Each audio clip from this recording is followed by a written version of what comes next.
Hey everyone, my name is John.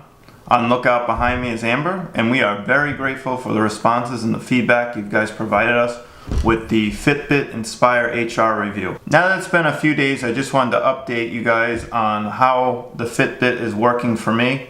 I am very new to the FitBit game. This is my very first one, so when I did the unboxing, setup, and first impressions video, that was new for me as well. And between reading the manual as well as, just playing around with the FitBit itself, I learned some techniques that I just want to share with you guys today and kind of update this review to give you a better idea as to what you can expect when you purchase your Fitbit, or even if you have a Fitbit, maybe it's something you are unaware of. Since it has been a few days since I've received the device, I've worn it at all times except for showering. That includes working, sleeping, even running a 5K, the Shamrock Shuffle. Check that video out. Which brings me to my first point. There's a proper way to wear your Fitbit and an improper way to wear your Fitbit. Now again, this is a Inspire HR. So the heart rate portion of the Inspire is something you pay extra for. Whether that be the Inspire or a different model, you paid for it. So you want to make sure you get the most out of it, since that was one of the criteria that you may have set aside. Now there's two different categories. There's all day wear as well as exercise wear. So all day wear, that's anything. I mean, cooking, working, crocheting, playing bingo, gardening, walking Amber. That's considered all day wear. And what you want to do, and I'll show you, is you want to take your Fitbit and you want to put it I'll show you right here. You want to have it one finger width from your wrist bone. So that's right around Mickey's face here. So I'm going to put that on.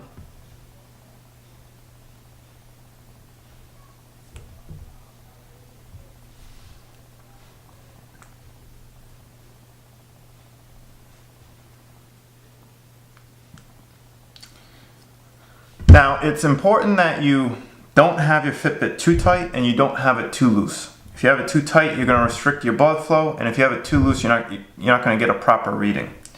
So as long as it's snug, I mean, as you can see here, that's good enough. You'll get a proper reading. Right now mine is reading 72 beats per minute, which is, I'm sitting here talking to you, so it's not going to be anything too crazy high. If you're exercising, you don't want to have it one finger space, and the reason is you move your wrist a lot when you play sports. So when you do that, you're not going to get a balanced heart rate reading. So what you want to do is we're going to take this off again, and same thing as before. You want to make sure that it's snug but not too tight and not too loose. So what you're going to do is you're going to take your first three fingers, you're going to place it down, and it's somewhere around here where I put this. I'm just going to fasten it here and show you.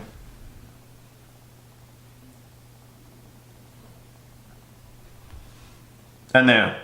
I mean, that's not your ideal spot if you're wearing it all day, but if you're exercising, the recommended placement is 3 fingers from your wrist bone.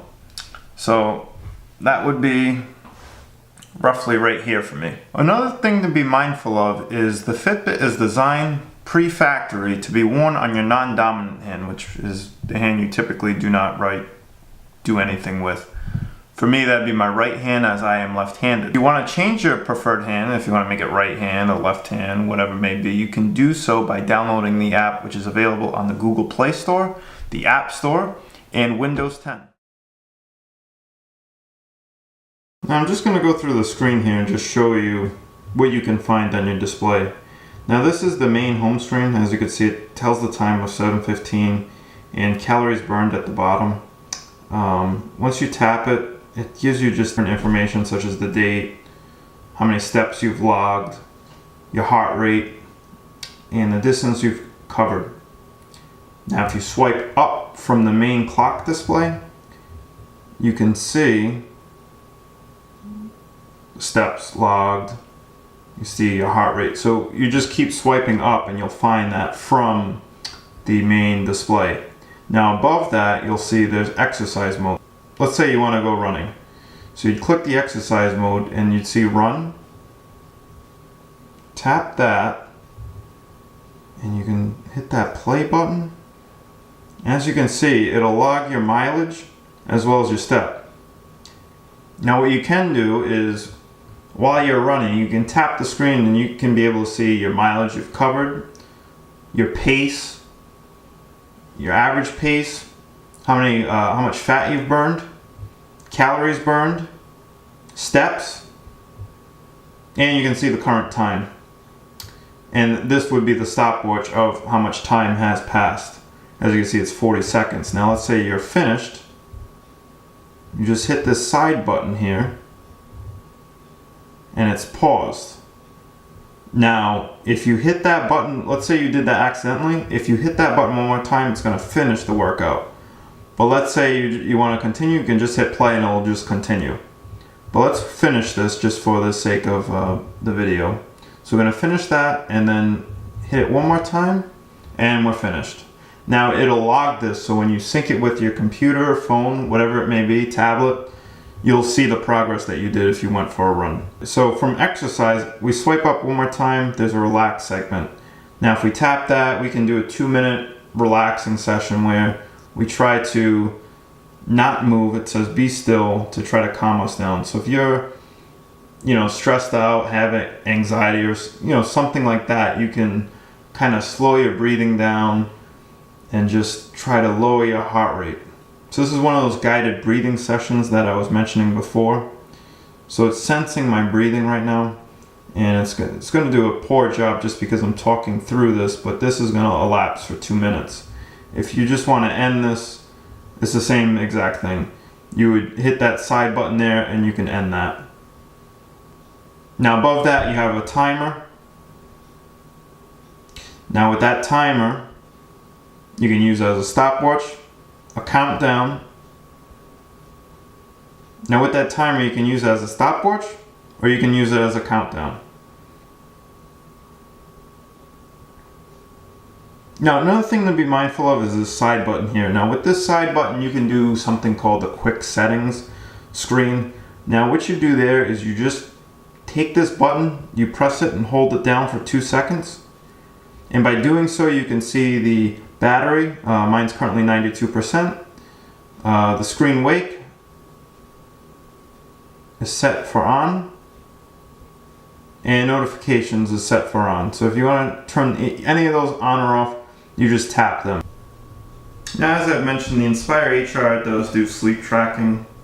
So if we were to put a FitBit Inspire HR in Amber right now, it would just monitor her sleep stages. Now, I'm not telling you I would be putting a FitBit Inspire HR, but she's our model right now, and she's just showing you that laying down you can wear your Fitbit and it'll still track you.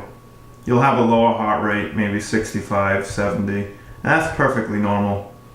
And you can just track your sleep stages through your app on whether it be the Windows 10 device, the Apple iPhone, Samsung Galaxy, any other device, Apple iPad. Now she's going to be falling asleep soon, but again, you can track your sleep stages as well. Now here's the display on my PC, the FitBit app. So I'm just going to click this "How did you sleep" button here, because we're going to just pretend we were Amber a second ago. And this will just pull up your sleep tracking, and it'll just say your average of hours slept. I want to thank you guys for watching this video. I want to thank our special guest Amber today for demonstrating sleep tracking for us. If you have any questions or you want to see something like a dog step on a table, feel free to ring the notification bell, like the page, or write a comment, and we'll get back to you. Thank you very much for joining us.